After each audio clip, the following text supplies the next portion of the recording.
भैया वीकली फिल्मी रिपोर्ट का ये है एपिसोड 18, जहां हम जानते हैं पिछले हफ्ते हुए इंडियन सिनेमा की सभी न्यूज़ और रिपोर्ट्स के बारे में। तो आइए जानते हैं क्या हुआ है खास। हाँ, ऋतिक रोशन और राकेश रोशन की क्रिश फ्रेंचाइज भारतीय सिनेमा की सबसे बड़ी बहुप्रतीक्षित फिल्मों में से एक है। 3 सक्सेसफुल पार्ट्स आने के बाद अब क्रिश के चौथे पार्ट को लेकर लंबा इंतजार हो गया है, क्योंकि क्रिश 4 को फ्लोर पर लाने में किसी न किसी परेशानी का सामना करना पड़ रहा है। इसी बीच हमने एक्सक्लूसिवली सुना है कि इस बार क्रिश 4 बजट से संबंधित समस्याओं का सामना कर रही है। एक विश्वसनीय सूत्र ने हमको बताया कि क्रिश 4 के लिए लगभग 700 करोड़ के बजट की आवश्यकता है और कोई भी स्टूडियो इतनी बड़ी राशि खर्च करने और इतना बड़ा जोखिम लेने के लिए तैयार नहीं है। वही कमल हासन और मणिरत्नम की बहुप्रतीक्षित फिल्म ठग लाइफ एक सिनेमाई तमाशा बनने जा रही है, जिसमें कई इंडस्ट्री के पावर हाउस कलाकार एक साथ नजर आएंगे। दिग्गज नायकन के बाद यह दोनों सितारों के बीच दूसरी बार सहयोग करने का मौका है। मणिरत्नम के दूरदर्शी निर्देशन, AR रहमान के दिल को छू लेने वाले संगीत और कमल हासन की बेजोड़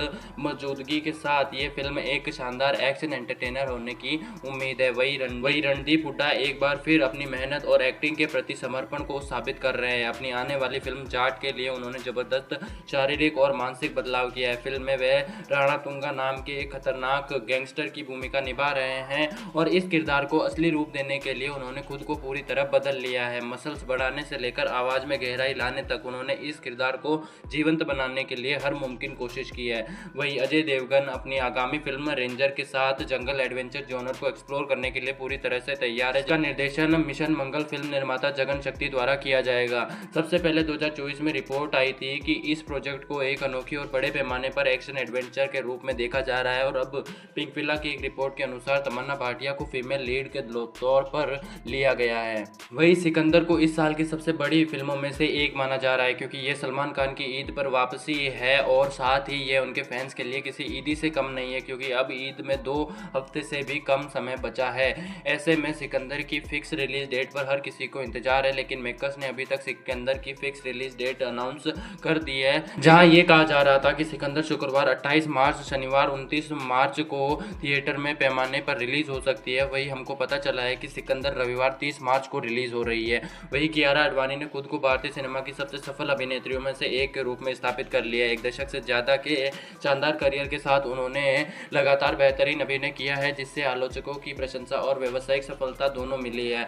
अब उन्होंने एक महत्वपूर्ण उपलब्धि हासिल कर ली है, अपने काम के लिए एक अच्छी खासी तनख्वाह पाना, जहां उन्हें टॉक्सिक फिल्म के लिए 15 करोड़ रुपए की फीस मिली है। वही सलमान खान अपनी बरसों की परंपरा को फॉलो करते हुए 30 मार्च को ईद से ठीक एक दिन पहले लेकर आ रहे हैं अपनी फिल्म सिकंदर। AR मुल्कादोस के निर्देशन में बनी सलमान खान की एक्शन पैक्ड फिल्म में उनके साथ रश्मिका मंदाना और काजल अग्रवाल अहम रोल में नजर आने वाली है। ईद पर सलमान खान की फिल्म को लेकर क्रेज हमेशा ही काफी ज्यादा है। ऐसे में बाकी के फिल्म मेकर्स इस अवसर को गंवाना नहीं चाहते और अजय देवगन ने इस गोल्डन चांस को हाथों हाथ लिया है। सिकंदर की रिलीज के साथ अपनी नेक्स्ट फिल्म रेड 2 के टीजर को भी ला रहे हैं। बॉलीवुड प्रशंसकों के लिए जश्न मनाने का कारण है, क्योंकि जोली LLB फ्रेंचाइजी की बहुप्रतीक्षित तीसरी किस्त जोली LLB 3 ने आधिकारिक तौर पर अपनी रिलीज डेट तय कर दी है। फिल्म समीक्षकों और ट्रेड एनालिस्ट तरन आदर्श ने एक्स पर रोमांचक अपडेट साझा करते हुए घोषणा की कि अक्षय कुमार, अरशद वारसी जोली LLB 3 की रिलीज डेट लॉक हो गई है। वाईकॉम 18 स्टूडियो ने फ्रेंचाइज की सबसे बड़ी फिल्म बहुप्रतीक्षित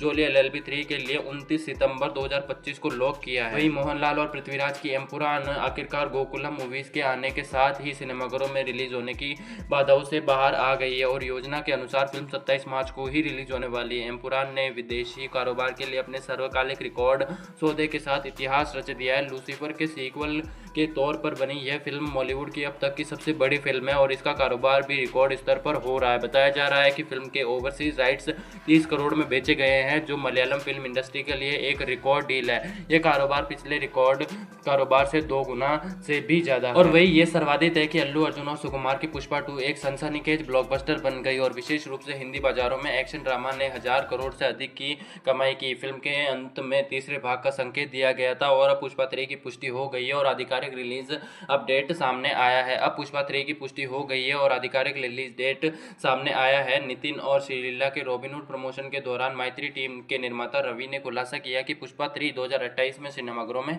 रिलीज होगी। वही NTR और ऋतिक रोशन की बहुप्रतीक्षित एक्शन फिल्म वॉर 2 अपनी रिलीज की तारीख को लेकर चर्चा में है, जिसे पहले स्वतंत्रता दिवस पर सप्ताहांत के लिए निर्धारित किया गया था। हालांकि मौजूदा अटकलों के अनुसार इसमें 1 से 2 महीने की देरी हो सकती है।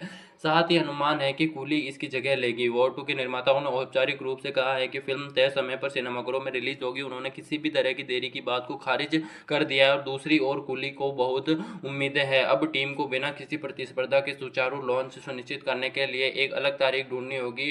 प्रशंसक दोनों फिल्म टीमों के विकास का बेसब्री से इंतजार कर रहे हैं, खासकर जब वॉर 2 अपने आने वाले हफ्तों में अपने व्यावसायिक अभियान को शुरू करने की तैयारी कर रही है। मलयालम अभिनेता पृथ्वीराज सुकुमारन वर्तमान में मोहनलाल के साथ अपनी आगामी फिल्म एल2 एम्पुरान के प्रचार में व्यस्त है। ये फिल्म 27 मार्च को दुनिया भर में रिलीज होने वाली है और अभिनेता ने कुछ दिलचस्प बातें साझा की। अभिनेता ने कहा कि उन्हें 2 बार होनहार निर्देशक लोकेश कनागराज के साथ काम करने की याद आई। पृथ्वीराज सुकुमारन ने कहा कि जब वे निर्देशक से मिले तो उन्होंने एक बार फिर एक कहानी सुनी। उन्होंने कहा कि निर्देशक ने आने वाले सालों के लिए अपनी फिल्मों की योजना बनाई है और इस योजना की सराहना की। पृथ्वीराज ने यह भी याद किया कि उन्हें कुछ कारणों से निर्देशक की फिल्म रजनीकांत अभिनीत कूली को छोड़ना पड़ा था।